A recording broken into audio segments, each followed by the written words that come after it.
কিছু কিছু মানুষরা আমাকে লাইভে এসে জিজ্ঞাসা করেছে, বৌদি তুমি সারাদিন কী কাজ করো? তো তাদের জন্য এই ভিডিওটা। তো ভাবলাম চলো সকাল থেকে ভিডিওটা শুরু করি, নাহলে তোমরা বুঝতে পারবে না আমি সারাদিনে কী কাজ করছি। তার জন্য ভাবলাম চলো ঘুম থেকে উঠে তারপরে ভিডিওটা স্টার্ট করে দিই। গুড মর্নিং বন্ধুরা, তোমরা সবাই কেমন আছো? আজকে সবাই ভালো আছে, আমি ভালো আছি। এখন বাজে হচ্ছে 6:30 মতন বাজে। তো ভাবলাম চলো সকাল থেকে ভিডিওটা শুরু করে দিই। আমার প্রথম কাজ হচ্ছে ফ্যানটা ঠিকঠাক জায়গায় রেখে ঘর থেকে বেরিয়ে আসা। এই গরম পড়ার পর থেকে এই স্ট্যান্ড ফ্যানটা নিয়েই শুতে হচ্ছে, যেহেতু প্রচুর গরম পড়েছে। ওপরের ফোনটা জানি না কেমন কি হয়েছে, সিলিং ফ্যানটা চলছেই না। ভাবছি যে আজকে সারাবো কালকে সারাবো, এরকমভাবে আর হচ্ছে না। যা গাফিলতি পড়ে যাচ্ছে, তার জন্য ফ্যানটা এখনো সারানো হয়নি। যাই কিছু খারাপ হয়েছে, একদমই চলছে না। আর চারিদিকে এসি টেসি চলে, তো রাত্রেবেলাতে আরও ভোল্টেজ পায় না, ওপরের ফ্যানে হাওয়াই হয় না। আর যা গরম পড়েছে না, স্ট্যান্ড ফ্যান ছাড়া ঘুমও আসবে না। তো সেই কারণে রাত্রে স্ট্যান্ড ফ্যান নিয়েই ঘুমাতে হয়। দিনের বেলাটা যেমন তেমনভাবে কেটে যায়, কিন্তু রাত্রে একটু ঘুমটা ঠিকঠাকভাবে না হলে ভালো লাগে না। তো স্ট্যান্ড ফ্যানটা নিয়েই শুতে হয়। এবার চলে আসলাম গেটে জল দিতে। 2-3 বালতি গেটে জল দিয়ে নেব। যেহেতু তোমাদের দাদাভাই সকালবেলা উঠে বেরিয়ে চলে যায়, আমার অতটা তাড়াতাড়ি ওঠা হয় না। আমি একটু লেট করেই উঠি, আর তোমাদের দাদাভাই অনেকটা ভোরে উঠে কাজে বেরিয়ে চলে যায়। তো তারপরে আমার যা কাজ আছে সেগুলো আমি সেরে নিই। তো এই গেটের সামনেটা প্রত্যেকদিন ধুতে হয়। তোমাদের সঙ্গে কথা বলতে বলতে কিন্তু 7টা বেজে গেছে। তো আমাকে আজ কলের জল চিপতে হচ্ছে না। জল চলে এসেছে, যেহেতু কলটা মানে চালিয়ে দিয়েছি, জল হচ্ছে। তো চলো আমি এখানটা একটু ধুয়ে ধায় নিই, পরিষ্কার করে নিই। তারপরে বললাম যে ঘরে যাবো, এখনো ঘরে বিছানা তোলা হয়নি। যেখানে ঘুমিয়েছিলাম সেই বিছানাগুলো তোলা হয়নি। আমি বললাম ঘুম থেকে উঠেই ওই ফ্যানটা সাইড করে রেখে ঘর ঝাড়তে দিতে আমি বেরিয়ে চলে এসেছি। আর তারপর দূরে ঘরে জল দিয়েছি, গেটের সামনে জল দিয়ে দিলাম, সব কাজ মোটামুটি হয়ে গেল। এখন যাবো হচ্ছে, আজকে না একটু কাদা কাদা হয়েছে, তার জন্য ভাবছি 2 বালতি জল একটু বেশি করেই দিই। দেখেছো, 2 বালতি জল একটু বেশি করেই দিতে হবে, রাস্তার সামনেটা না একটু কাদা কাদা হয়ে গেছে। আর যেহেতু আমাদের বাড়ির সামনে একটা ঘর হচ্ছে, তো সেখানে সিমেন্ট বালির প্রচুর মানে নোংরা হয়েছে। তো ভাবলাম চলো একটু সুন্দর করে পরিষ্কার করে দিই, যেহেতু আমার বাড়ির সামনে গেটের সামনে দেখতে ভালো লাগবে।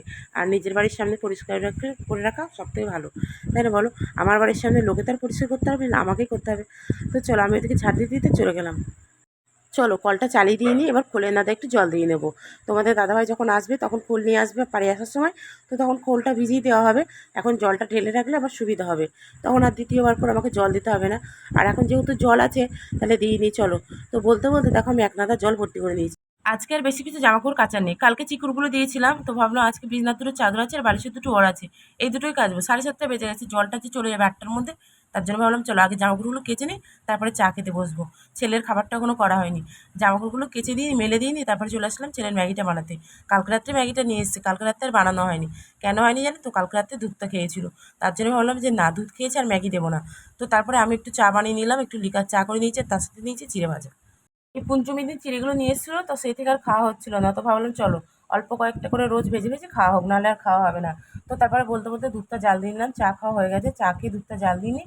চলো এবার রান্নার দিকে যাবো। রান্না অনেকটা আমি এগিয়ে নিয়েছি, এগুলো তোমাদের সঙ্গে শেয়ার করা হয়নি। কী বলো তো, সব কিছু ক্যামেরাবন্দি তো করা যায় না, সম্ভবও নয়।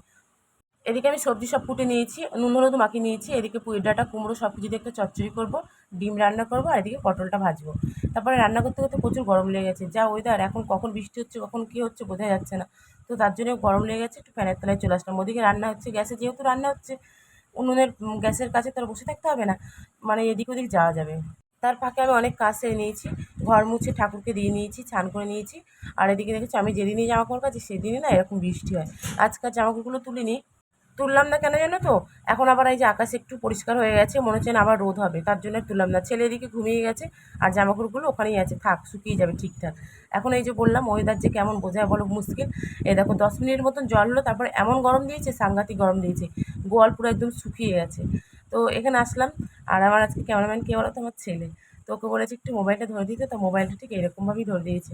কী করা যাবে বলো, ও ধরে দিয়েছে। আর সবসময় তো স্ট্যান্ড নিয়ে কোনোখানে যাওয়া সম্ভব নয়। আর বাড়ি থেকে যেহেতু রাস্তার এই পিঠে আমাদের গোয়ালটা, বাড়ি এদিক আর ওদিক, তো তার জন্য স্ট্যান্ডটা নিয়ে আসা হয়নি। ছেলেকেই বলেছিলাম ধরে দিতে, তো ওই ধরেছে এরকমভাবে। ও ছেলে মানুষ যা পেরেছে তাই ধরেছে। ছেলেকে ঘুম থেকে উঠিয়ে নিয়ে খাইয়ে নিয়ে তারপরে আসলাম গোয়ালে। নাহলে না ঘুম থেকে উঠে যদি আমায় দেখতে না পাই তাহলে কান্না করবে, তার জন্য ভাবলাম একটু লেট করেই যাই, ওকে একবারে সাথে করে নিয়ে তারপরেই যাব। আর ওকে তার জন্য সাথে করে নিয়ে তারপরে এসেছি। তো একদম গোয়াল একদম এই দেখো পরিষ্কার হয়ে গেছে, ঝাড় টাড় দিলাম, একদম পুরো পরিষ্কার হয়ে গেল। এই যে, আর গোয়াল তোমাদের দাদাভাই ধুয়ে ধুয়ে গেছে ভেতরটা, আর আমি এদিকটা পরিষ্কার করে নিলাম ঝাড় দিয়ে। এখানে ঝাড় দিলাম, পরিষ্কার হয়ে গেল। আর আজকে যেহেতু রথ, বৃষ্টি তো একটু হবেই, জানো রথের দিন বৃষ্টি হয়, 2-1 ফোঁটা হলেও বৃষ্টি হবে, এটা একদম পুরো সত্যি কথা।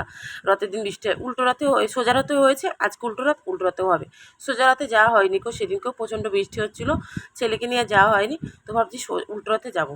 টুকটাক তো বাড়ির সামনে দিয়ে অনেকগুলোই রথই গেল, কিন্তু এই যে বড় রথটা, এই বড় রথটা অনেকটা আসতে লেট করলো, সন্ধ্যার পরে এসছে এই বড় রথটা। আর এইটার জন্য আমাদের এখানকার এই গলির মানুষ পুরো অপেক্ষা হয়ে থাকে যে কখন এই রথটা বেরোবে। তো সবাই একসঙ্গে বলো জয় জগন্নাথ দেব, জয় জগন্নাথ দেব।